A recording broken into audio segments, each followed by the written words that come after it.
I could maybe compete with like some of the ones in the 20s. I don't know about the top 10, but I could compete with some of those maybe. So is it just episodes I'm on where he has to bring Mass Effect up? Yes.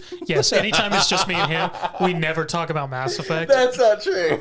Every time I'm here, you bring up Mass Effect. It's like, I'll give you credit. That was a roundabout way to do it this time in a speedrun conversation, but sure.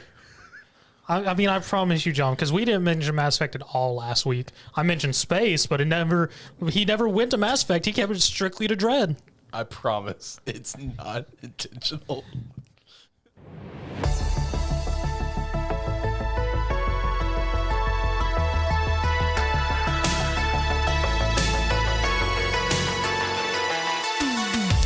Welcome to Lighthearted Gamers, episode 62 by Sparky3, which is the land of phenomenal technology. We have such high technology here at Sparky3 that never, ever has problems. That is a fact, and we're going to hammer that fact home with this episode because we have a tech problem. Yeah, we do have John here in studio, but John's camera is not working for some reason, so we have a beautiful screenshot of John. So if you're watching us at youtube.com/SparkyV, first off, give us a like. We'd appreciate that. Just give us a like, as you know, consider that like an F in the chat for our tech problems. Subscribe to the channel, be a friend, tell a friend. I do have Zach here as always. Zach, how you feeling today? I mean, I don't know why you're saying this is a tech problem. That's very obviously just a cutout of John. So, I mean, I don't know why you're saying it's a tech problem. The camera doesn't like John, I guess. I mean, like, if I switch to it right now, it's very obviously a cutout, right? It's just perfectly nice. If we push it over, it'll just fall right over. Yeah, basically. Hey, man, John can be shirtless right now. If you got a cutout of me, that's fine. Just don't do anything weird with it. Unlike that Josh body pillow. One day we will get that Josh body pillow sooner or later. Or maybe we'll see wherever it ended up one day. Yeah, true.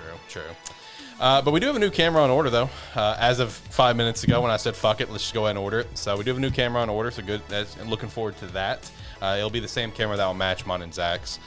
We've been meaning to update it for a while. We just haven't got around to it. But anyway, for this episode, we do have John here because he's going to be talking about New World. He's actually been dumping a lot of hours into it, and he really enjoyed it so far. I'm really excited to hear his thoughts on this. I'll be talking more about Metroid Dread. Zach can talk more about Back 4 Blood. We're also going to talk about Nintendo Switch Online and the pricing that they revealed in the Animal Crossing Direct. Make sure to go check out the other podcasts like AniMan Plus, A Terrible Football Show. And we also have Talking About Movies and Stuff, which the second episode is coming out by the time this episode is out. It will also be out for Halloween Kills. Me and John went to go see that, but I did Talking About Movies and Stuff. I flew solo on that one. So definitely make sure, if you're a Halloween fan, make sure you go check that out. And it was a movie. I'll just say that, I guess. And last, if you want to support us for the Patreon, is a great way to do so. Shout out to Andy, our Tier 1 patron. We appreciate the hell out of you, my friend. All right.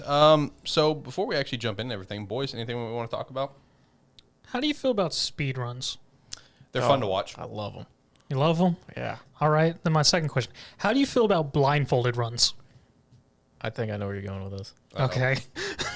I don't think you do, but I mean, because the other day I was watching some videos of blindfolded runs, specifically of old Ocarina of Time runs, and it just baffles me to the extent of memorizing the exact movements needed to do whatever completion a blindfolded run does. Because I don't think any of the Ocarina of Times one is a completion. It's usually just to the castle, right? I think the most common blindfolded Ocarina of Time run is to get Master Sword. Yeah, that's what I'm thinking, is acquiring Master Sword. And that just led down a rabbit hole of just seeing, because most blindfolded runs I see are mostly older N64 games. I haven't seen a whole lot of newer ones with blindfold runs. Yeah, mostly they end up being, or mostly is a relative term here, the ones that I tend to watch are definitely older games like Super Nintendo, Nintendo games. And I think part of it is they're just easier games to route. In like this kind of the older format. They're much more synchronized and have a very straight line versus nowadays a whole open world theory. But I mean, no, I just went down a rabbit hole this week of just seeing blindfolded runs and going, I enjoy games. I'm fairly decent at games, but I'm not going to muscle memory a game. Fuck that. So 2 points on that. One, with Ocarina of Time, I did see like it was sometime last year, people found like a new glitch in Ocarina of Time that allowed them to get, that really helped the speedrun game, where it was like right outside the Great Deku Tree. There was some glitch over there that would like basically warp you literally to the final battle of the game. Yeah, there was another glitch found recently. I don't remember which game, but a Twitch streamer randomly found it, and the speedrunner community lost their shit again. Anytime anyone finds any new glitch, the speedrunning community for that game loses their shit. True. My second point, when it comes to speedrunning, honestly, some of my favorite speedruns to watch is honestly Mario 64. I love Mario 64 speedruns. Those are fun to watch. I'm so impressed by people who are very good at the speedrunning that game. One of my more interesting ones to watch is Diddy Kong Racing. Oh, I bet that would be interesting. Been watching Hitman speedruns recently. No, okay. Oh, cool. Just like older or just newer ones? Newer. I'm slightly curious. I mean, I guess speedrunning is just being executing as fast as possible. So I'm just curious what the pathing of the AI is there on those. Well, I got into it because recently I started watching Atrioc on Twitch and some of his YouTube stuff, and I think he's still currently, but he's the world record holder for Master Mode, Silent Assassin Suit Only. Damn. Okay. Like completing the trilogy. Yeah. Like he's been going back and forth on that for a while now, and then he made, like, he destroyed the previous record by like a couple minutes. Oh, damn. So it's like that got me started on it, and then I've just been going back and I've been watching some recently. Just throw them on as like kind of background, because it's fascinating what people can do in that game. Because I've never played it. I've always just enjoyed seeing it and the kind of creativity people come up with. I couldn't tell you how they come up with this shit.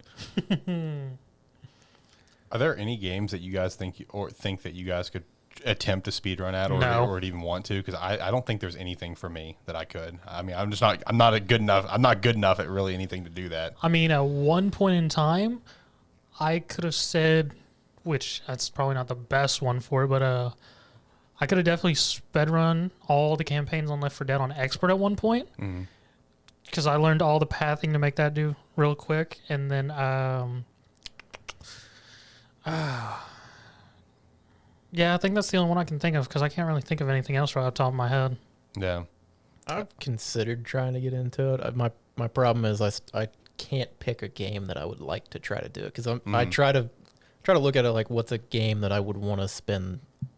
It's like, what game do I want to spend 1,000 hours grinding endlessly, just over and over again? right. And it's hard for me to pick one. Oh, I remember the other one now. The other one was Spyro 2, but Oh, okay. I can never consistently do the glitches, so. Fair. I don't know. I could maybe try my hand at Mass Effect, but I couldn't do it in Insanity. I already found that out. But I could definitely do a speed. I mean, because I can beat Mass Effect 1 in one sitting, because I did that with my second run here recently with Legendary Edition, because I just wanted to get it through as quickly as possible. And then for Mass Effect 2, I didn't beat it in one sitting, through my recent playthroughs, but I did beat Mass Effect 2 in one single sitting for our friend Brady, because his profile was lost. This was heading into 3. Yeah. And he wanted, I told him, hey, keep your save file, because I'll be very interested to see how it goes in 3, because his save file for 2, a lot of people died. He fucked it up pretty bad? Yeah, like a lot, like including key people like Morden. Like a lot of people died.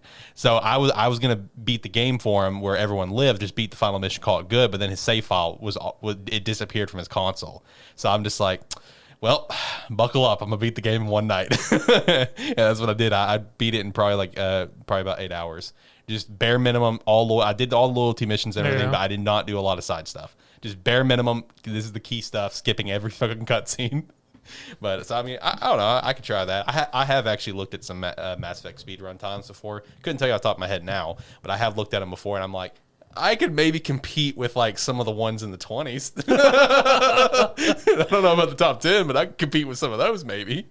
So is it just episodes I'm on where he has to bring Mass Effect up? Yes. Anytime it's just me and him, we never talk about Mass Effect. That's not true.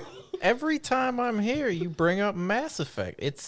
It's like, I'll give you credit. That was a roundabout way to do it this time in a speedrunning conversation, but sure.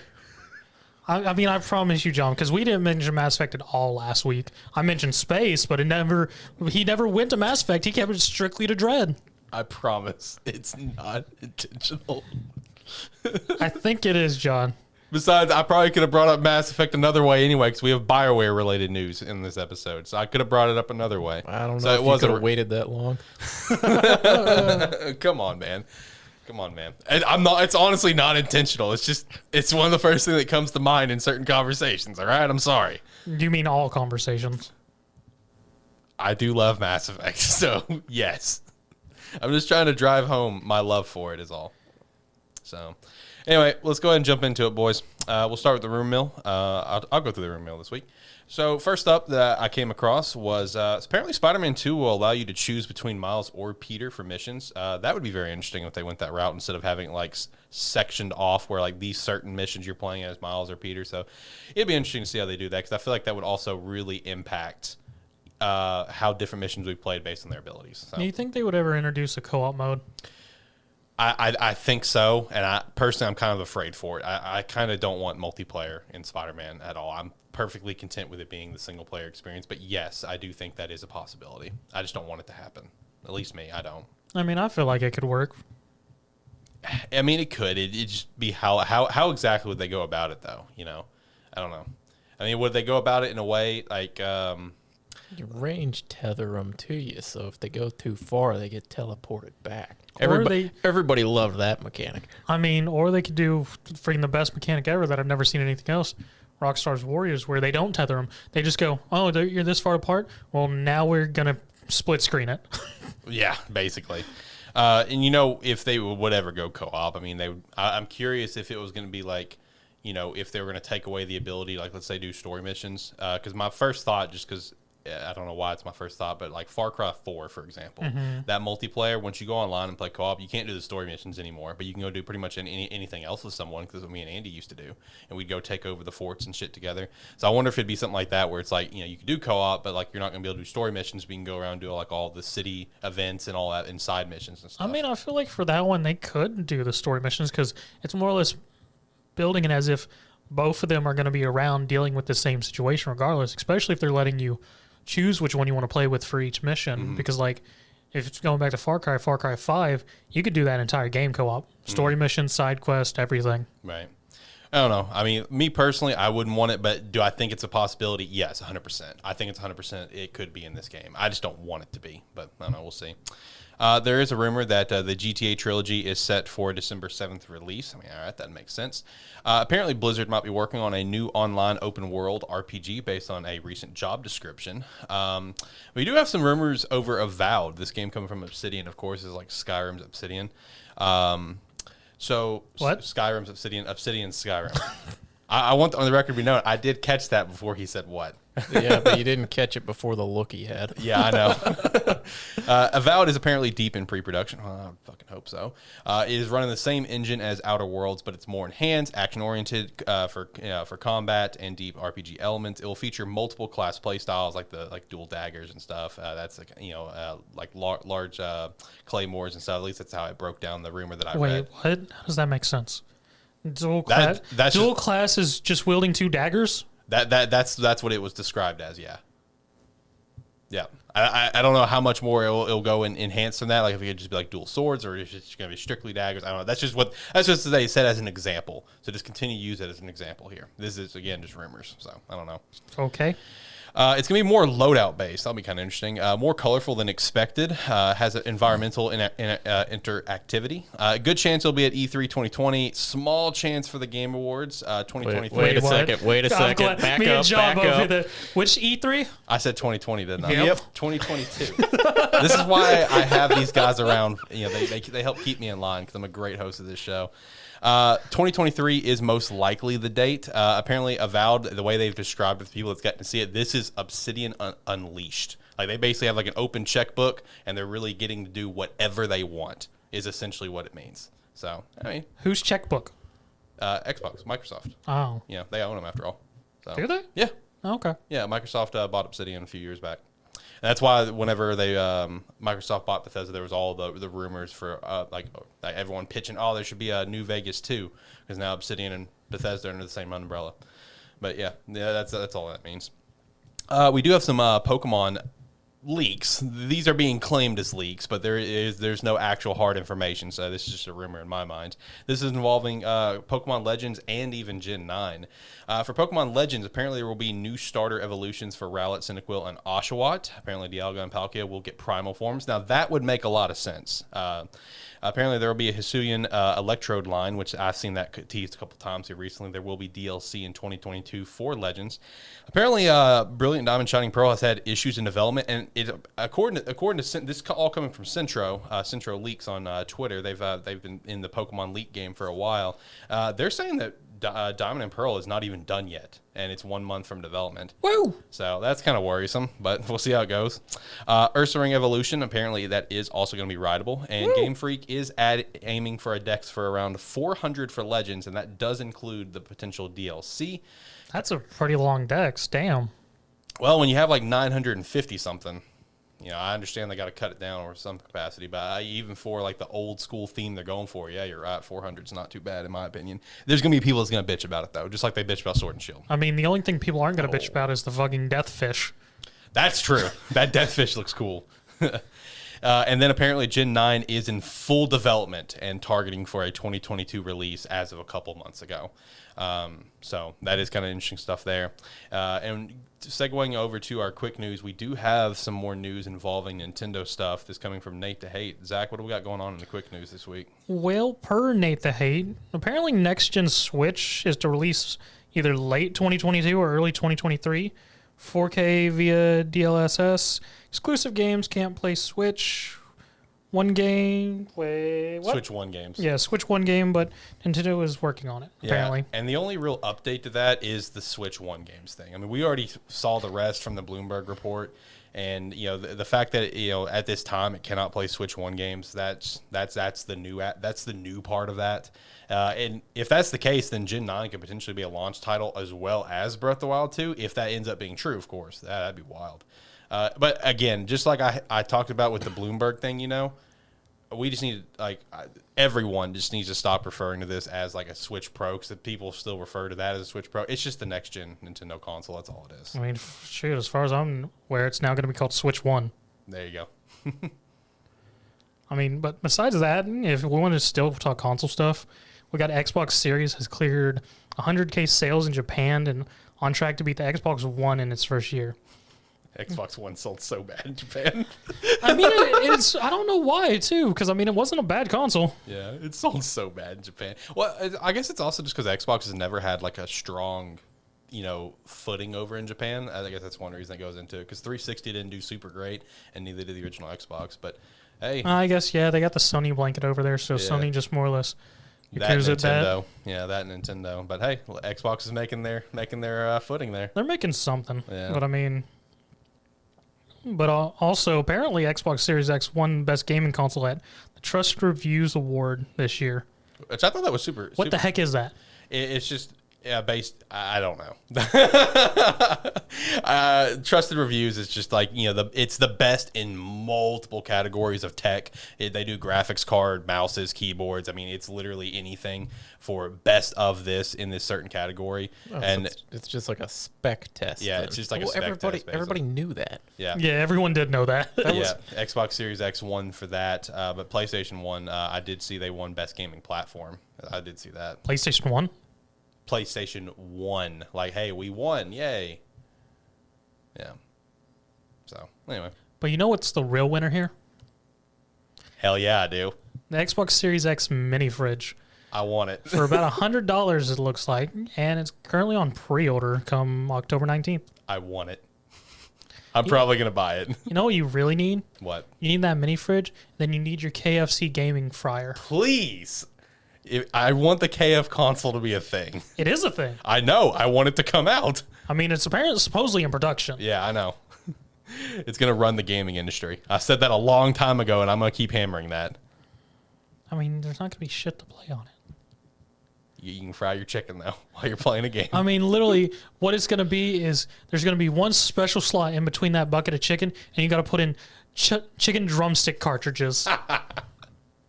I might be down for that, actually. The sole game on it's going to be fucking Colonel Sanders Dating Simulator. Please, this is amazing. Hey, KFC, man, they're doing some wild things in the gaming industry. I give them their respect. KFC's freaking us out there. Yeah, they are.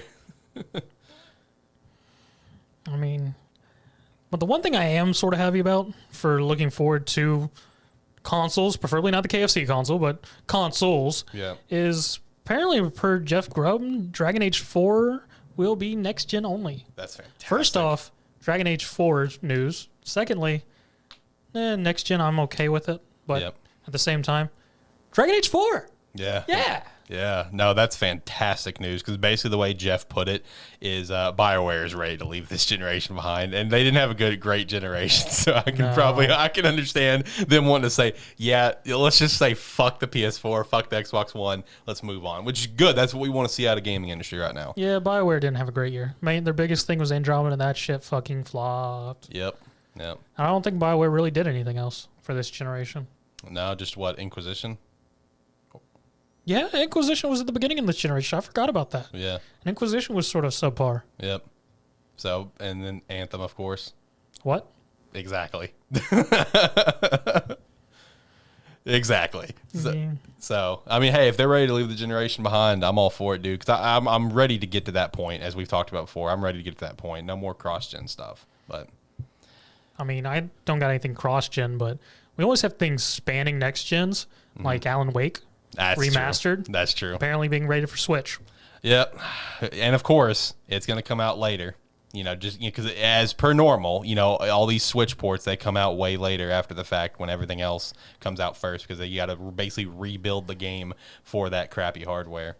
Which is weird considering Alan Wake's such an older game. True. You think they could have been able to more or less keep the game at what it was originally at and just upscale it a little? Well, I guess it also has to do with what they did with the remaster because they added a lot of quality of life stuff with the remaster. So maybe that has something to do with it. I don't know. But I mean, you're right. I mean, look at let's say Witcher and Skyrim.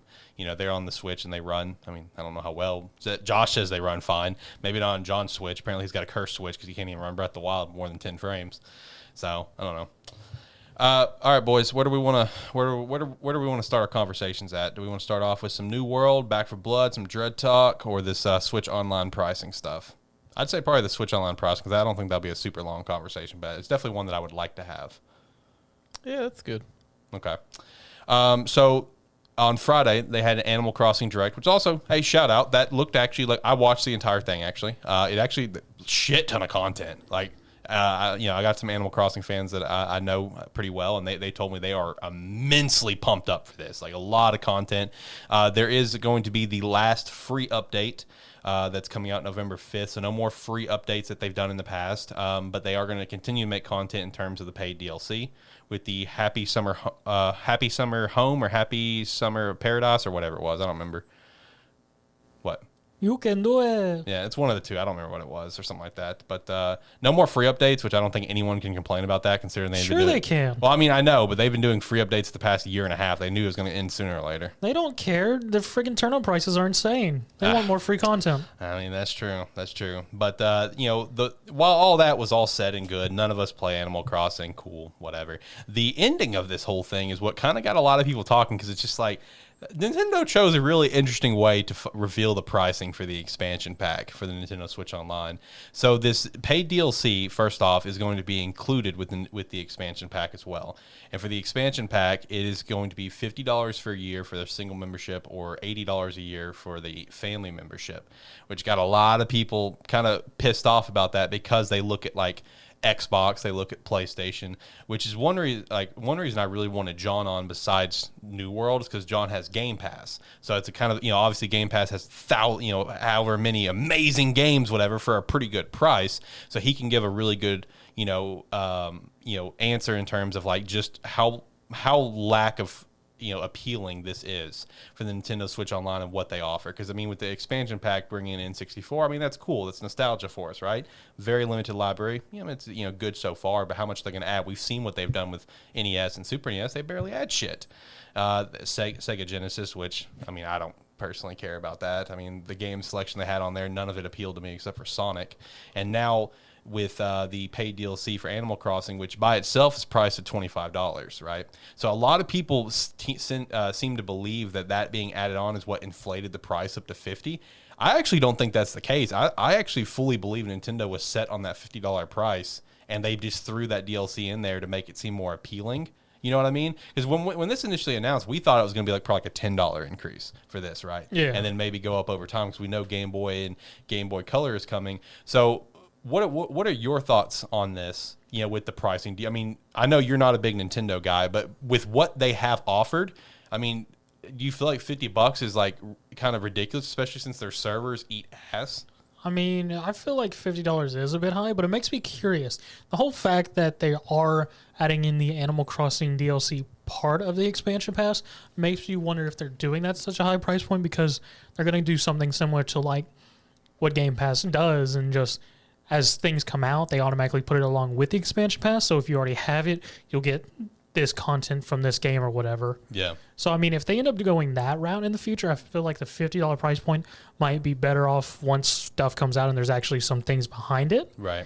If they're doing just this $50 price point for the N64 stuff online and Sega Genesis stuff, Nintendo, you can't have my money. Yeah, bingo. What about you, John? I think by them phrasing it as the expansion pass, I think when we were originally talking about it, we said maybe a $10 increase. Then, like when Game Boy comes out or something like that, add $10 onto it or something. Mm-hmm. I think Nintendo is looking at the end goal of it. Of eventually we'll have all of this stuff on there, but we don't want to keep adding different tiers for it if people only want part of it or that. Mm-hmm. So we're just gonna go ahead and jump to the end of it, where it would be $50 at the end, but we don't have everything yet. Mm-hmm. So that's what I think they thought is like eventually it'll get there. So why not start there? I actually agree 1,000%. I was talking about with someone earlier, and they just said, "Oh, $50 is just unreasonable, whatever." And I'm just like, with what's available right now, yeah, I would say it is. Yeah. I mean, especially when, again, I want to throw this out there, the servers eat ass. You can do a speed test for your Switch and pull in, like, let's say with like, Zach, I don't know your internet speeds, but I know John's, like me and John do a speed test. We'll pull like 75 megabytes per second. We do the same speed test on like a PlayStation or something, and we'll pull in like around what our actual speeds are. And as I saw someone else do it, on Twitter as an example. Like the servers eat ass, and we know that. But just from what is being offered with the small bit of N64, the Sega Genesis, and now just this DLC for a game that some people may not even have or want, the 50 is not worth it. But John, I think, John kind of hit it on the head. I think they're looking at the end game, because think about it like this. We know Game Boy and Game Boy Color is coming, right? Those get added, no price increase. Let's say they aim to bring in Game Boy Advance. Let's say they aim to bring in GameCube. And hey, I'm going to go ahead and throw this out there. Well, let's say they bring in Dreamcast. They brought in Genesis, so why not Dreamcast? Let's say they do that, but don't actually increase the price because they're looking at the end game and maybe add on like, more possible expansions in the future. Then I think the price is worth it 100%. But as of now, I think it's Nintendo just looking at that end game and just taking the hits that come with it, because obviously there is a lot of hits of people very upset about the cash. I mean, yeah, and ideally that's sort of what's best to look at is what is the future of it. I mean, if it just stays that price point, yeah, will be good with all that stuff. If they still continue to increase the price once they add stuff, well, that's where Nintendo may have fucked up. Yeah.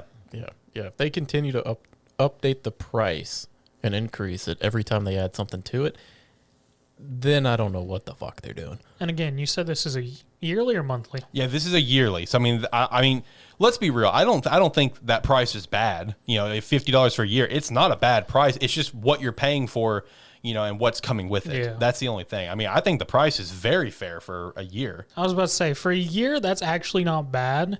Because when you think about it, when people do like monthly things, yeah, you'll spend more than that easily on your month thing. It just doesn't hit it much. Versus that's a yearly thing, even if the content's sort of shallow at the moment. Mm-hmm. If they do add more stuff, it's better. But I mean, $60, $50, $60 price point for a year.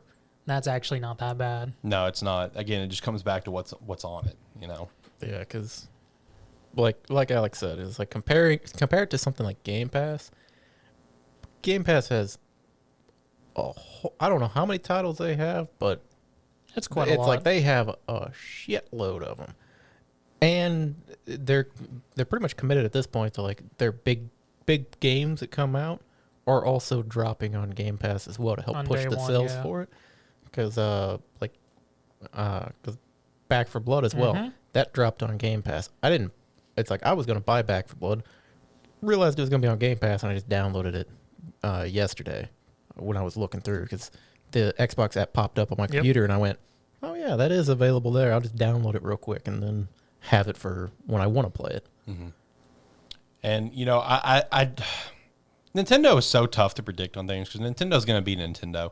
You think they're going to do one thing, like you think they're going to go left and they go backwards. I mean, it's tough to predict them, but I can't help but to think, you know, Nintendo sees the unbelievable success of Game Pass, right? And maybe they want to try to get to that point with their Switch Online because they have such a rich catalog of games that they see people want because they sell for ridiculously high prices, as we've talked about before. So that's why I can't help but to think that maybe they want to try to get to that route, and that's why for the price, they went ahead and just did what they're going to kind of view as their in-game price as more stuff comes out over time. If Nintendo wanted to do that, they would have done that years ago. Nintendo found their niche, and that's take a game, remaster it every year or two, sell it again for a reasonable price, and they'll make lots of money. Then they wait a year and a half, re-release it again, same price. Yep. People will buy it without question.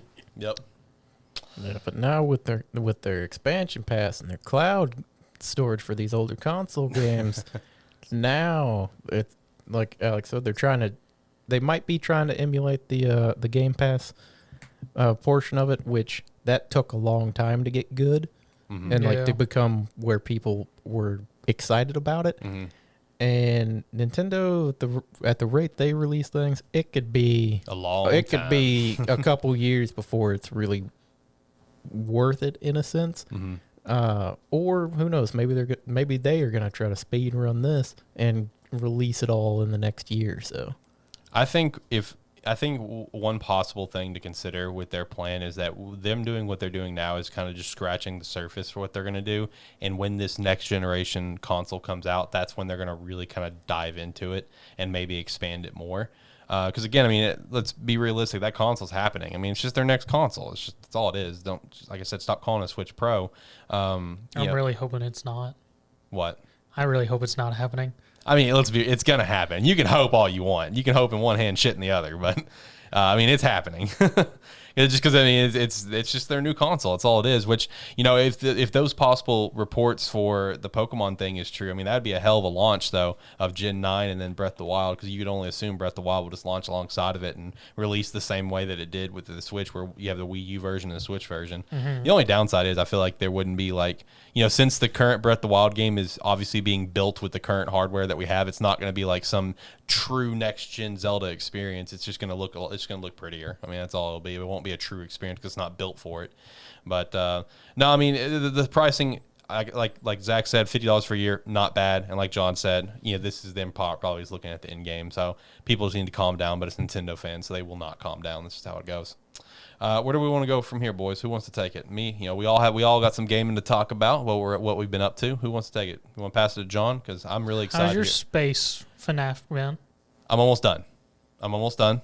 I'm at the point in the game where I can go just fight Ravenbeak, the antagonist. But since I got the final upgrade. Is he an actual Raven, or is that just like a code name? I mean all the Chozos, they look like humanoid birds. They're what? Chozo. That's the race. They're Cholos? No, not Cholos. Chozo. Sounds like Cholo. Chozo. You know, they all look like, you know, humanoid birds. So I mean, yeah, that's just. I mean, the other Chozo that you meet in the game, his name is Quiet Robe. I mean, their names are just they're just random. Quiet Robe was the name of one that you meet. But I mean, it's going good. I've really enjoyed this game immensely. I will say, You know, because I had some Metroid fans tell me, "Oh, don't say that it can't get worse because it always gets worse in a Metroid game." I can actually say I disagree with that because there were certain points in the game that just did not get worse. Because after I finally killed the yellow Emmy, no other Emmy got worse than that in my opinion. Yellow Emmy was the one that just like was super fucking fast. That was the worst going through those areas because of how quick it was. The purple Emmy was kind of annoying because it had like a super hyper range radar that could see you from halfway across the Emmy area. That was kind of annoying. So the slightest movement, it starts ticking. It's like, oh, I might see you. I'm like, oh shit, fuck off. I will say in terms of the Emmys, one kind of disappointment thing is that there were 7 Emmys in the game. 3 of them were gimmies, and I'm not a fan of that. Like, you know, I understand the first one being a gimme because it's introducing you to what the Emmys are. Yeah. Then the last one was a gimme. I didn't care for that either. Really, the last one? Yes, the last one. I came to the final area of the game, you know, and I see the Emmy door. I'm like, okay, let's see what I got going on this time. I walk in there, see it's like, you know, it's like a kind of a large room with no platforms. Like, all right, it's a little bit different. You see the orange Emmy kind of like over off the background. He does his big explosion thing, which is the upgrade you get. You know, it kind of wounds Samus for a minute, and he comes up, and you do a parry on him, and he tries to kill you, and then Samus unlocks a special ability because of the Metroid DNA in her body, and you kill it. And then you have another boss that comes in that you have to fight. And that was it. It was a gimme. And I'm just like, I understand the purpose to introduce this power from the Metroid DNA that you have, but it's just like it's the last Emmy, man. Don't make it a gimme. You know, the first one was a gimme. Now, the teal one, the teal or blue, I don't remember which one it was. That one, you could argue that wasn't a gimme. I felt like it was because I killed that thing unbelievably quickly. Like, it was not difficult. So I view that as a gimme, but all the rest of them weren't. So I don't know. I was kind of disappointed. As much as I hate these things, I was disappointed the last Emmy was just a cutscene kill. I'm just like, oh, come on. I mean, it's the last one, like on the final area. Like, let's make this epic, an epic finale, whatever. But in terms of the bosses, it's the same thing. Like, I personally had a lot of trouble with Cade, whatever his name is. He's basically been in like every single Metroid game. I actually had a lot of trouble with him, but I guess it's because it was very early on in the game, so my health was so low. You had very minimal upgrades, and there were a couple attacks that he did that were just like stupid hard to predict about where they were going to go. Now, the most recent boss that I fought that was like super, super fun and very challenging was, I think its name was like Experiment NZ57, I think is what it was. It was in the second area that you have to go back to the second area because it's like messing with the thermal reactor where it's basically kind of shut it off. So you have to go kill it. It's like a giant like worm thing. It looks horrifying, but it had some really cool interactive cutscenes where, like, if you parry it, Samus like starts jumping up on its tentacles, whatever, jumps on its head, and it starts climbing around the thermal reactor, and you can just sit there and just keep blasting it. So stuff like that was really cool. But I mean, as a whole, I think the game is absolutely fantastic. I think it's 100% worth the pickup, and in my mind, especially, just from me playing it, and also I guess from me also playing limited new games this year, and just from seeing like the rating stuff, I legitimately do think it's going to be a Game of the Year contender. I really do. Because it is actually one of the highest rated games that's come out this year. I've noticed other ones that are going to be in contention is going to be like Returnal, Deathloop. Deathloop still has a very high rating. Resident Evil Village as well. But I mean, I think it's setting at like an 88 right now, which is one of the higher rating games this year, as well as Psychonauts 2. Psychonauts 2 is one of the highest rated games. Psychonauts 2 was the fan base's greatest pleasure. Yes, it was. That's the one game that took forever to come out, and the fan base was absolutely ecstatic about it. Yeah. There was no backlash from what I saw. No, zero. But I mean, it is a phenomenal game, though. One thing that it's very nice because it's just like, oh, finally I can fucking breathe. But at the same time, it's just like I kind of miss my early struggles. Is now that I've got like all these upgrades, the game is so easy. And it's just like I kind of miss my early struggles. Isn't that how most Metroid games are, though? Yeah, they are. And I don't know. I just kind of miss all the early struggles of where it's just like I had to make literally every single little move had to be very I had to be calculative on it. Now, once I got the gravity suit, everything kind of really opened up because I mean, going through water's no problem, going through the lava's no problem, especially the water. Oh, thank God, that made life so much easier. Same thing once I got the screw attack, I just jump everywhere and I kill everything basically in one shot. You think you could speedrun it? No chance. Zero. I'm not that good at this game. In fact, that's why I haven't actually gone to beat the game yet. To go fight Ravenby. I'm going through the map now that I have the super bomb and just clearing any areas that I haven't got to clear. I'm trying to get as much health as I can before I go fight that bastard. Same thing with rockets. I am not good at this game. I have died an unbelievable amount of times. I cannot put a number on it. And I can't tell you my hours yet either, because the hours in the game does not reflect what you've actually played. And the Switch has not updated my hours played yet. It still says first played like 7 or 8 days ago, whatever. Oh, okay. So once that updates and I beat the game, before the next episode, I'll let you guys know my total play time on that. Because for the game hours, it only calculates what you were actually playing. So like all like the times where you would die and stuff, none of that's in consideration. Oh. All deaths and stuff's not. So it's basically all the time that you've been alive. So any times that you have moments where like you play for like 20 minutes on a boss and you die, those 20 minutes weren't counted. Oh, so it actually cuts time. Gotcha. Yeah, exactly. So once my Switch updates and shows, I'll let you guys know my actual play time, because it just hasn't updated yet. Because the Switch takes like I think for Unite it took like 10 days before it finally told me how many hours I had, because I was very curious. But it's a phenomenal game though. If you guys have any interest in Metroid at all, I think it's definitely worth a pickup. Even if you've never played a Metroid game before, it's worth a pickup, because the beginning of the game really eases you into the Metroid story. I feel like with a pretty good breakdown of what's happened to lead you up to this moment. So that's how it's going. Okay. I'll beat the game and I'll let you know. Okay, 2 things. 1, didn't know that the Switch told you how much time you had played in a game. And 2, ballpark it. For like just a rating. Yeah, ballpark your hours. Probably like 15 to 20. Okay. 15 to 20 is probably what I'd say. I wish I could tell you my gameplay time. Because you can only see that back at the main menu, and I turned it off last night, and I just haven't been back on today. So I don't know what the game time says, but I'll let you know. I mean, last time I checked on like Tuesday, it said that I've only played like 7 hours. Okay. Just to give an example, it was like 7 hours 50 minutes or something. I mean, put that in for your speed run time. There's no way I can speedrun this. I'm just not good at the game, dude. I am so bad. The amount of I cannot finish a boss fight within like 3 runs. I just can't. It takes me like literally like probably almost 10 times sometimes to finish a boss fight, because I'm just figuring out how they do everything. I'm like, okay, what's all the moves they do? What's the patterns? Whatever, because you got to learn every single pattern. I mean, that's why most people speedrun like their second or third time. Well, I know. Rather than their first playthrough. I'm still bad at the game. I am very bad at the game. So there's no way I can speedrun it. I probably will play it again though. I will probably do a second run. But there's speedrunning. It's just not gonna happen. I'm too bad. But You've been playing that for a couple weeks now, right? just a week. It's only been out a week. Okay. On kind of reason I wonder that is, I've been playing New World. I picked it up last Saturday. I just crossed over about 43 hours. Oh my god.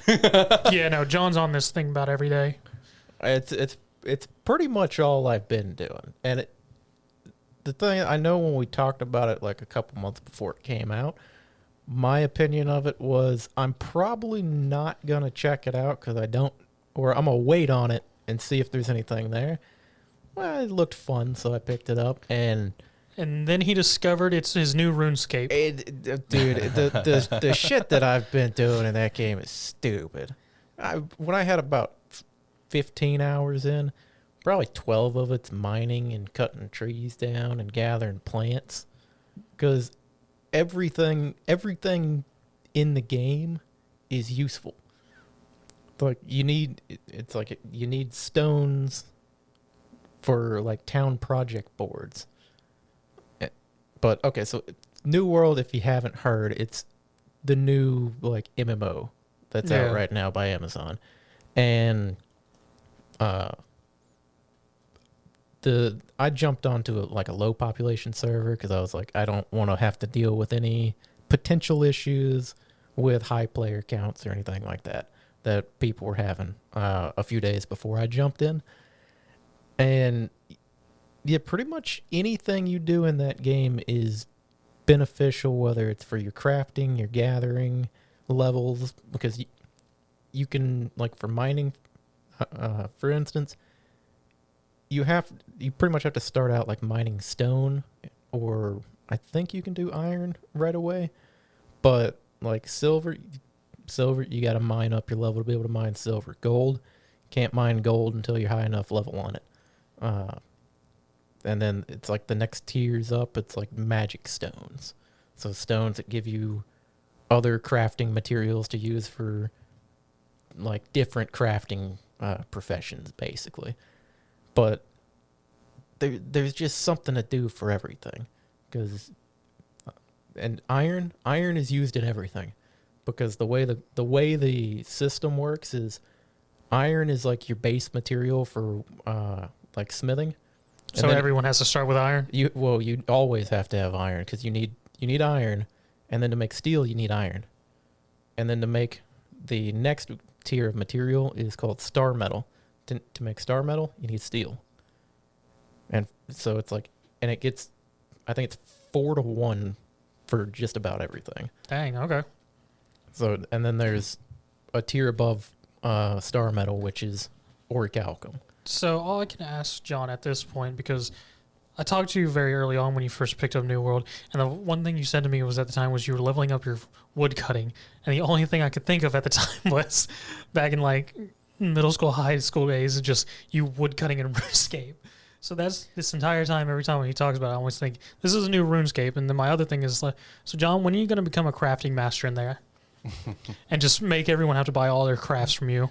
Well, the thing is, like, I'm still fairly early on. I'm like around a little above half the level cap right now. Okay. Because I've spent a lot of time grinding out, like, gathering professions and things like that, where a lot of people just speed ran the content to level 60 and then went from there. But I've just been, whatever I feel like doing at the time is what I do. Like, I'd log in, and every time I logged in, I'd go check my mining route that I was doing in my town. But one of the interesting things about the game is, because it's a heavy PvP focus in game, where each zone has a town associated with it. Mm-hmm. And when you hit level 10, you can join a faction. There's 3 factions. And the factions can control the area by controlling the town, and they'll wage wars over it. Oh, okay. So it's like, and then it's like when war is declared, it's notified across the server, and you can, if you want to participate in the war, you can go sign up for it at the war board. Mm-hmm. Depending on what faction you're in, you'd either be joining the attacking or defending side. Which I haven't participated much in the PvP yet. But the faction that controls the town determines the upgrades for the town. So, Okay. So like like I was talking about with like mining and that, like in the town I'm at, I can mine. It's like I have star metal ore, and I can smith it, but I can't forge anything into star metal because none of our crafting stations in that specific town are high enough level to utilize it. Oh, that sucks. So I could take it fast travel to another town that has a forge and do Yeah. it there, but the problem is the faction that controls the town, or like the company, which is kind of like guilds, Yeah. that controls the town, sets the tax rates for the town. Oh. So there's taxes for crafting, selling items, and things like that. Which nobody on my server is a dick about it. Oh, thank God. They've all got relatively good prices. I haven't gone anywhere where it's up, like anywhere above moderate. Yeah. Okay. It's all reasonable. Like the server I joined is a small server, but I mean, for the most part, everybody's kind of there to have fun. Nobody's there to be a dick for the most part. Hearing you say this and that it has its whole economy thing is making me think a lot of like EVE Online. You know what that is? Yeah, I know roughly. So EVE Online's a big space MMO that's been around for years now, decades actually, and it's got its own economy and whatnot, where there's actual real life corporations of people making money and stuff off of it. Oh, really? Yeah, no, this is a large game where like ships and that literally cost millions of real world dollars. Oh shit! Okay. Yeah, and there's like whole big corporations and whatnot that make money strictly through that game and trading ships and things like that. So him saying this about New World makes me that there is a possibility of it, depending on how it goes and which communities do. It could go in that direction again and be something similar like EVE Online, where there's people making tons of money just doing trading in game. Mm-hmm. Well, I don't know, because EVE Online has the ability to like transfer the money in game, to real life money. Yeah. That I don't think the New World has that capability. Well, if I'm remembering correctly, I don't think EVE did originally either. But yeah, it's the whole different faction thing is interesting in the game. I haven't messed with it too much. I mean, as far as it's related to me, it's just my faction quests that I get. You can get 3 at a time at your faction leader. So you have to pick a faction whenever you hit level 10? You don't have to. Oh, okay. You don't have to. You can delay it if you want to, but the faction missions they give you faction rep, and as you get more faction rep, you can buy like faction equipment. It's just another option for getting equipment and certain items that you need for different crafting recipes. But other than that, it just determines which side you would be on for the PvP if you wanted to participate in like the wars and that. Gotcha. And as far as like the PvE content, fairly bare bones. I mean, That sort of sucks, because that's the thing I usually like is PvE. Well, the thing is, it's bare bones, but I mean, I'm having a lot of fun with it because the quests aren't anything crazy. Because PvP, PvE, I'm pretty sure was like tacked on towards the end of it. Oh, or it wasn't the initial focus. It was originally a heavy PvP game. Gotcha. But the PvE side of it, it's like the town missions. There's a mission board, and it's like when the company that owns the town selects an upgrade, the missions that people complete on that board give progress to it to get it done. But they're all pretty straightforward. It'll be like, some of them will be like, go to this spot, kill these enemies, and loot these chests, or craft these items, or go gather these materials, or hunt these enemies, or something like that. So it's nothing too crazy. In a zone, when you're doing those and you're doing like your faction missions, you're going to be running around to the same spots over and over again.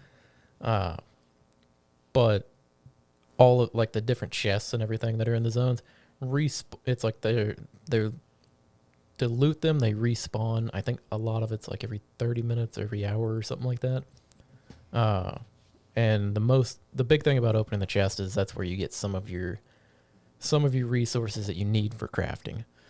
So like for doing the higher tiers of like the woodworking, you need like coarse sandpaper, and you get that from doing the chests and that, which, I mean, as you kind of run around grinding like I have been, where I'm just circling the zones a bunch of times, looting them on my way, or I've recently in the past couple of days started actually doing a lot of the faction missions and quests and things like that. And they send me back to the same spots over and over again. So I've got a decent amount of just base materials. But I need to buy a house. Is really what it is. Okay. I need to buy a house in the game because I'm in my starter town for the most part, and when you're out in the wilderness, you can only fast travel if you're at a fast travel point. Okay. Or you can recall to the inn that you're registered at, or your house. But I don't have a house. But I can afford to buy a house now. I realized that earlier.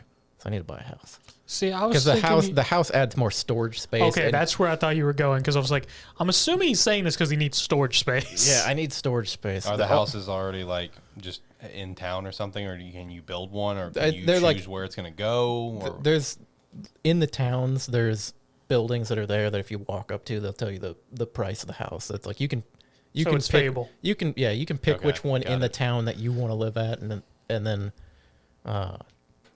I think what's visible to players is whoever, it's either yours or whoever has it upgraded the most, I'm pretty sure. But, and then you, if I get a house, then I'll start actually messing with like the furniture, like whatever the furniture crafting skill is, so I can decorate it. But I haven't messed with that at all yet. But yeah, there's 20 or more odd skills to level up in the game between gathering, crafting, and So if I was to buy this and make a character, I could make a character that's literally just a tailor. pretty much. The thing I haven't talked about yet is the way skills work in the game, like or skills or classes. Mm-hmm. It's all based off your weapons. So each weapon has a tree or two trees that you can pick skills from. Okay. So as you kill enemies with the weapon, you gain experience towards the weapon, and then it maxes out at 35. I think. I'm not even. I have none that are close to that. But each class has 2 weapon types? No. Each weapon. So like if you want to be like a range character, you equipped the bow or the musket, and then as you use the weapon, you get points you can put into it, and your musket would have a skill tree or it had 2 skill trees that have passive points and then active abilities that you pick from on the tree. So, and then the only other thing that determines that is when you level up, you get attribute points for strength, dexterity, focus, intelligence, and constitution. Each one gives you different stats, like for the weapon. Like two-handed melee weapons are based off strength. Constitution just gives you HP. Magic weapons are based off of intelligence. So it's like you can respec them if you want to for a minimal amount of gold. So how does that work for like character builds? Because can't you use multiple weapons in a loadout? Yeah. A lot of times you try. I guess a lot of times you would try to focus on weapons that scale with similar attributes. Gotcha. Like I've been running around Great Axe Hatchet, which both scale off strength. Now I'm Great Axe Warhammer because I was wanting to try the Warhammer out. When I started, I was Spear Musket, which both scale off dexterity. Is there a large amount of weapon types? Yeah, I was about to ask the same thing. Great Axe, Warhammer, Hatchet, Rapier, Musket, Bow, Fire Staff, Ice Gauntlet, Life Staff.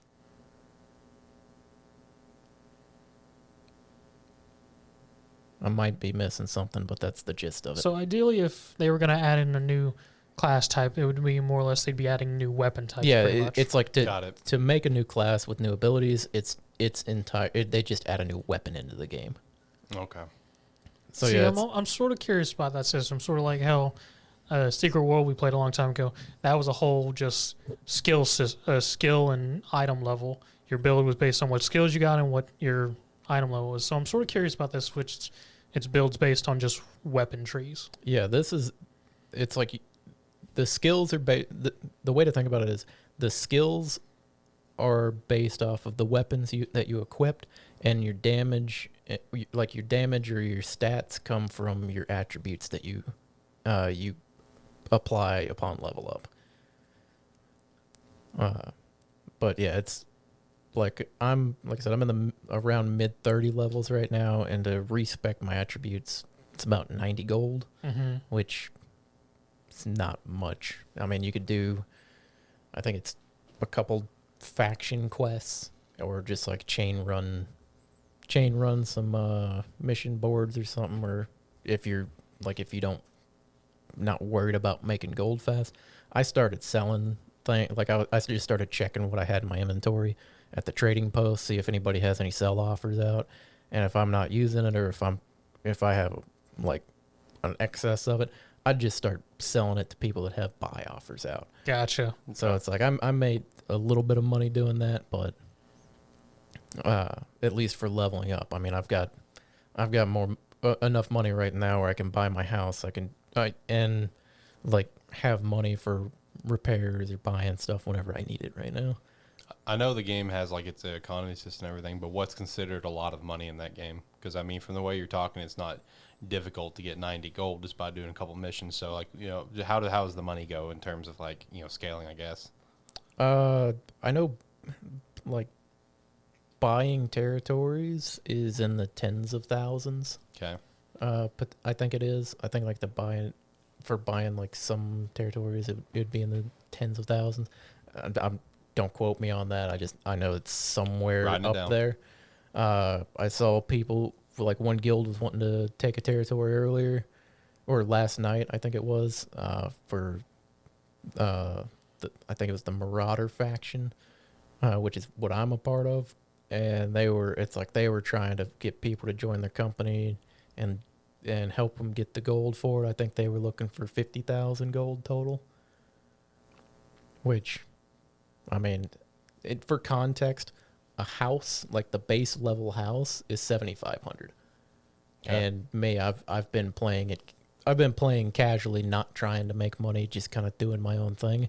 And I've got like 10 or 11,000 right now, and that's just passively getting it from just mostly doing like my gathering and mining and shit like that, where I'm just leveling up all my stuff and just kind of going about it, figuring it out as I go. Okay. Dumb question here for someone who doesn't really play MMOs or really dive into that field at all.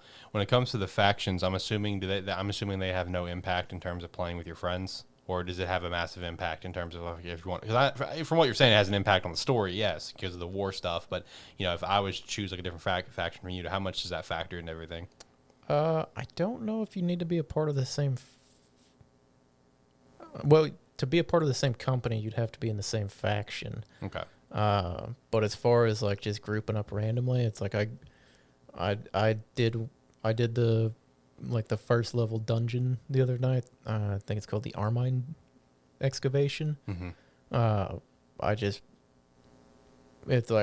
threw it in the recruitment. I was I was looking to do it. Ran over there, got an invite. Had all 3 different factions were a part of it. 2 people from my faction, 2 people from a different one, and okay. 1 from the third. Okay. Because as far as just doing stuff like that, it doesn't matter. Running around in the overworld, you can flag for PvP, just like open world PvP if you want to, and then if you do that, then anyone from a different faction that's out there, like out in the world, if they're flagged as well, it's free game. It's warfare. So what I'm getting to answer your question is just PvE content doesn't matter. Yeah. PvP content, same faction, otherwise kill each other. And then if you want to start a guild, you need to be same faction. So. Yeah, the faction stuff, I guess it's like, I guess it would be cosmetic differences in like the faction armor, basically, for which one you would care to do. And then you're not tied to your faction indefinitely when you pick it. Another question I had. You are tied to it for a while, because I don't remember exactly what the time limit is, but it's an extended period of time. But once that time ends, you can change faction if you want to for free. Is this game a good entry level MMO for people that's not super experienced at MMOs like myself? Not if you don't want to grind. I was about to say, everything he's been saying sounds like heavy grinding. So for like simplified, no. If you don't want to, like, I mean, if you don't care about doing any of the gathering stuff or anything like that, you don't have to do it. Like, there's the gathering portion of it is for the people that want to go out and do it themselves, or they're doing it to. Like, they're gathering it up. Because, like I said, the way the crafting system works, everything for, like, forging weapons and armor is, like, everything needs iron at a base level to be able to craft it up and up and up and up. So, it's like, even if new people join the server and they're low level and they're mining iron and then they don't want to mess with that, they can sell it off for cheap to the people that need it to craft it into the higher materials.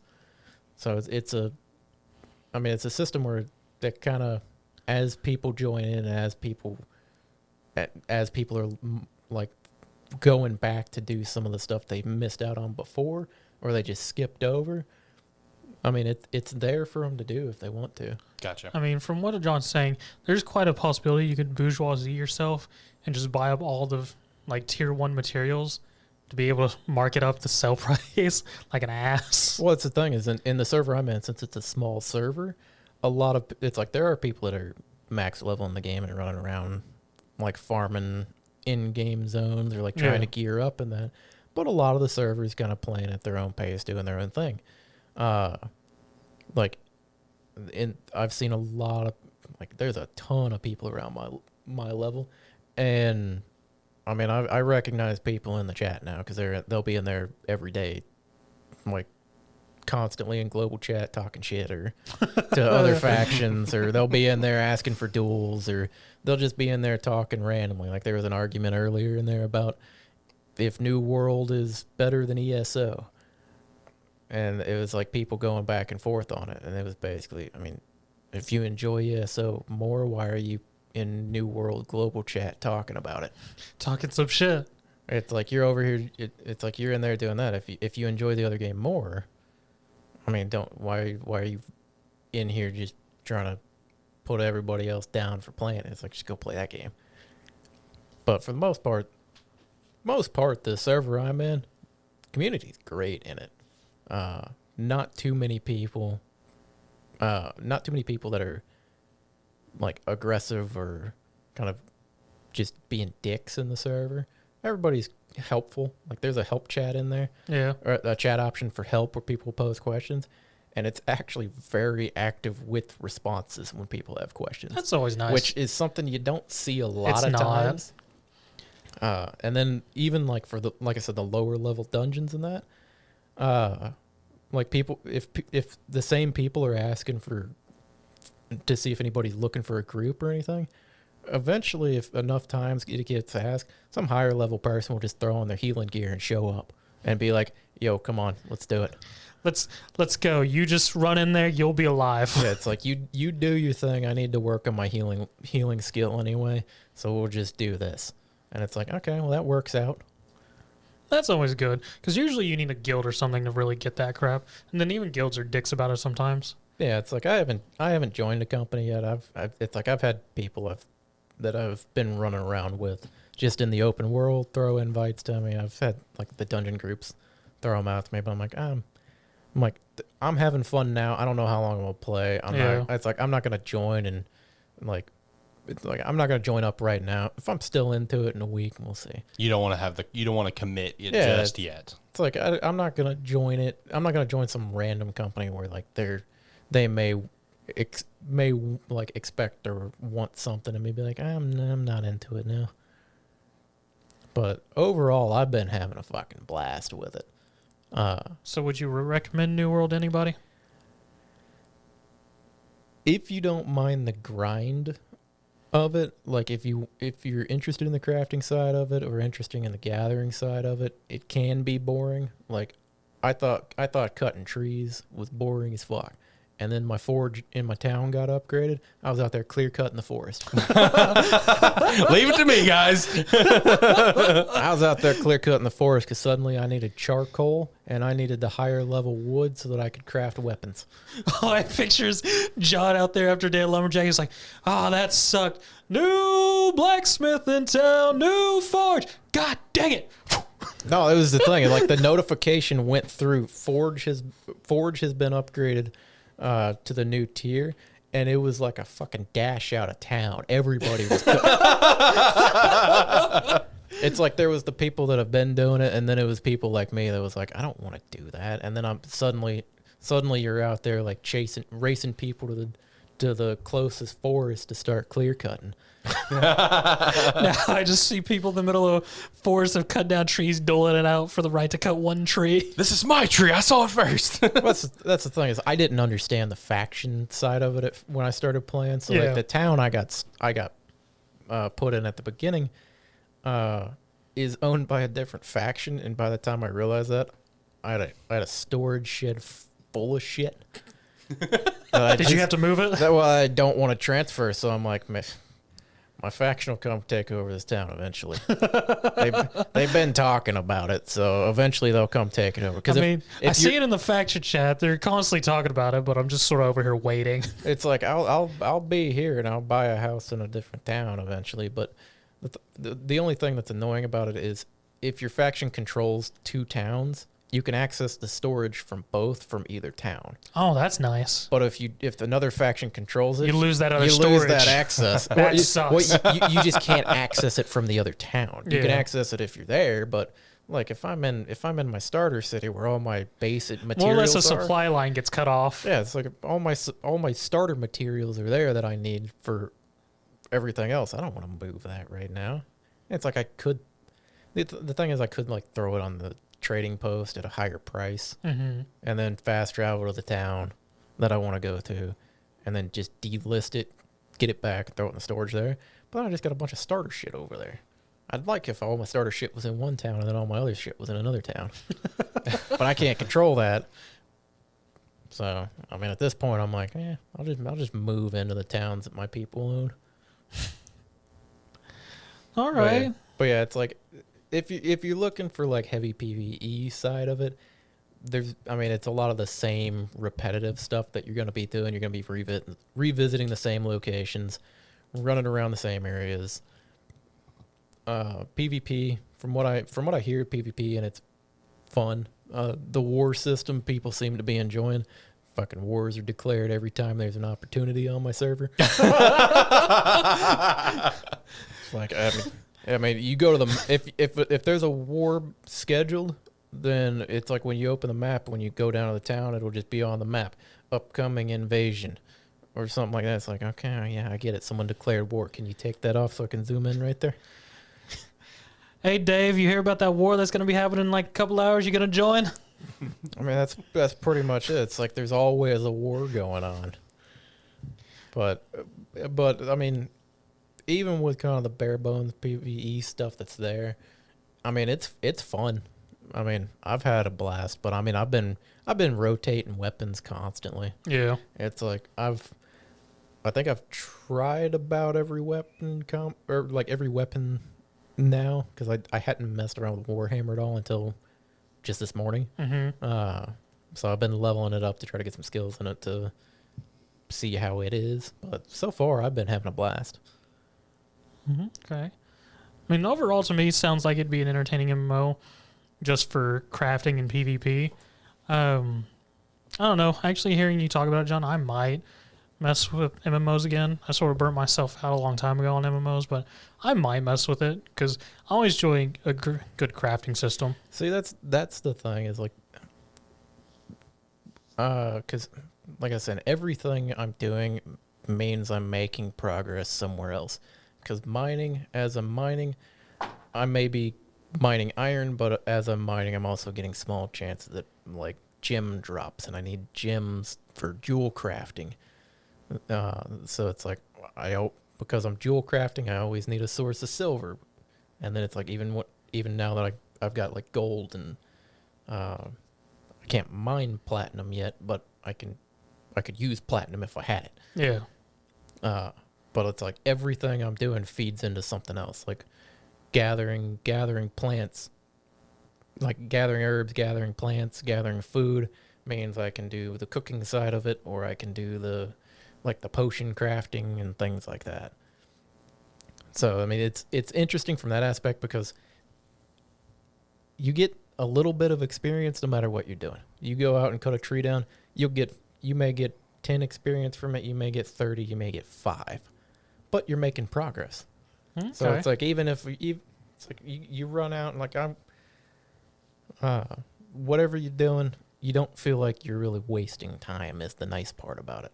Because it's like so far, very little interactions with other players for the most part, aside from like dungeons or finding people randomly out there like doing corruptions. And I'm like, you know what, I'll help you out. Okay. So overall, sounds like Amazon's doing well for this second game release. Yeah, a hell of a lot better than the first one, that's for damn sure. And I've kind of seen the same thing online, just that everyone's kind of taken New World, and it's been received overall pretty well. And even though I'm not a big MMO guy, I'm kind of with you. The crafting system does sound kind of cool, and I'm kind of tempted to maybe try the game out. The only thing, Alex, is it's going to be a grind. Because, the entire time he was talking about that, all the thing is like, do I remember how to set an auto loop on a character? Because it's been so long since I've done an auto loop. There are some grinds that I really like, and there are some that I don't. So I can't give examples because it's just like I have to be like in the situation. Because there are some games that have grind sessions where I am perfectly fine just sitting there turning my brain off and grinding to no end for hours. And there's others where it's like, this is stupid. I don't want to waste my time on this. So it just depends. I got a 15 to 20 minute mining loop that I run on in my town when I log in, depending on when I started. Like my starting point, depending on which ore blocks, like which ore spawns are taken, I either go one route or another route if I think someone's on the same route. And it's like sometimes it's longer because people have taken the route that I'm on, and I have to adjust halfway. But yeah, it's like I mean that's the thing. It's like I just run around, I discover my routes that are good for me, that are beneficial and don't take too long. But I get distracted every time I go to do something. I may go on a mining route, and the next thing you know, I'm 2 territories over, just like fishing. There you go. See, I found a great thing for just brain dead moments. Recently, just the other night, found a nice little song mix of the Doom Eternal song, Okay. They Only Fear You, mixed with the DK rap. Oh my god. So that's a nice little mix I found the other day. Just put that sucker on loop, just go on a grinding round. There you go. But yeah. So overall, if you were going to give it a rating, John, what would you give it? Oh, that's hard to say because for me, running around, I'm having a blast doing all the menial labor shit. Yeah. So for me, this is probably like an 8 right now. I could very easily see people that like don't want to participate in the crafting, or like they feel like they have to, that would say this is a pain in the ass, and say they give it like a 4 or something because they don't like the grind. Yeah, because it's like even I said, even the combat side of it's kind of like a grind because pick up a new weapon, you don't have any skills. You gotta grind that sucker out. You don't have any skills until you start killing shit with it and get some experience on it. So I mean, it's a pain in the ass. It's just whether you're having fun along the way. Yeah. Okay. Well, speaking of grinds, I always have a fun grind. Have you tried Nightmare yet? Hell no. I didn't think so. No. Still thought I'd ask. Screw that. You're a madman, so you never know. I mean, I'll get there, but I mean, from the bit more I've played of Back 4 Blood, it stays consistent. If I want to go harder difficulties, I need to actually find people who communicate, because I've mostly just been playing Recruit and Swarm because I really don't want to mess with Veteran unless I'm with a group. And Nightmares, hell no. If you're not using your mic, get the fuck out of here. Fair. Because, like, even on like Recruit, because one of the big things that's definitely come out is just the Director, which is the big AI system that determines what corruption cards and how many spawns are going to have on a map. It's about 50-50. Some maps you'll get almost nothing, like the Director's asleep. In other games, the other rounds, the Director's like, oh, you opened a door? Here's 100 zombies. And just a giant fuck you. I mean, like, John, you played the beta with me.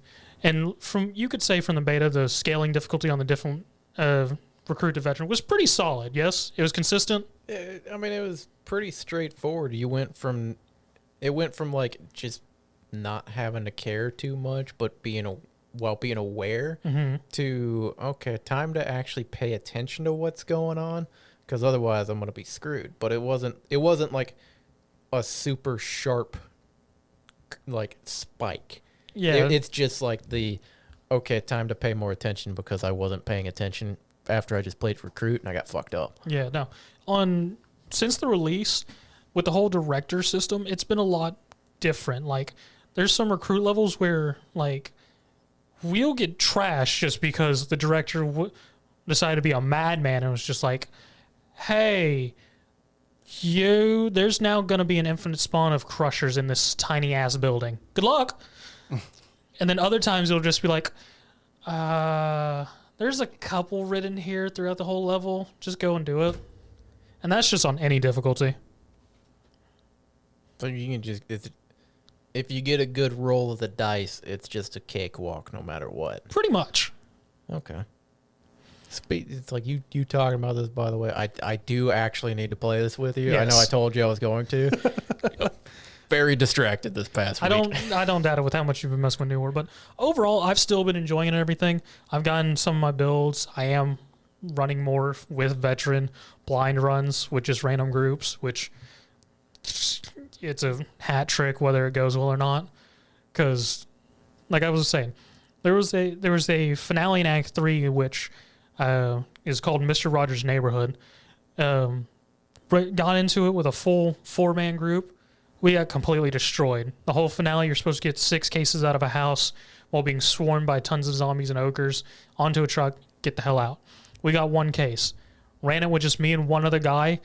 He shot all the zombies. I found all 6 cases. We pieced out. No problem whatsoever.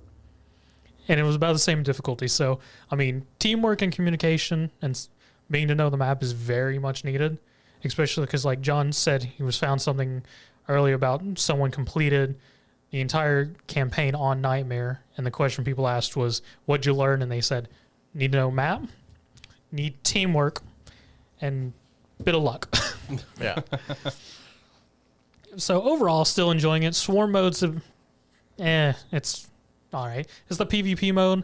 It's unfortunate, but people in this aren't really down for PvP. If they lose the first round bad enough, people just outright leave, and you don't get much of a PvP experience. It's real nice when you get people who actually stay and you actually get a nice back and forth PvP, but for the most part, it's you go 1 round, whichever team's losing, all their team just leaves. So it sort of sucks. But I mean, if the few occasions you do get a good game, it's nice, it's fun. But mostly I still stick with the PvE, and I've been enjoying it, messing with all the new characters and whatnot. I was gonna say that seems to be the case on a lot of these games that have this style PvP. Yeah. Where it's like I mean, it's this kind of the side project of the game. It's like you jumping into it because you want a little bit of a break.